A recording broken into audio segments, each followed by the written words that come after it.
Mficha uchi Azai. Huyu mwenga gani kweli? Huyu alikuwa mwenga kweli au alijipenyeka tu kwa wahenga huyu? Uchi Azai. Yaani inabidi huyu akamatwe. Ina maana gani yani mficha uchi Azai?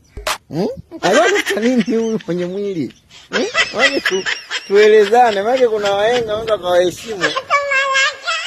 Nani kutetea wewe sasa hivi wewe muone? Wao walikuwa wahenga. Chuma iko hapo. Kakaa huko mficha uchi Azai. Watu wa kitu katulia, baraza zima. Mficha uchi Azai. Kamaliza. Sijajua hapa.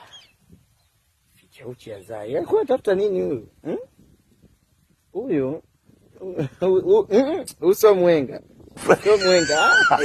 Ninaambia uso mwenga, huyu tu mtu kajiongeza tu kajipenyeka kwa wahenga kajifanya. Ili jipu la kulitumbua ili kwa wahenga. Wengine watu wana busara. Huyu busara alitoa wapi? Wengine wasema mwenda pole ajikwai wazee hao.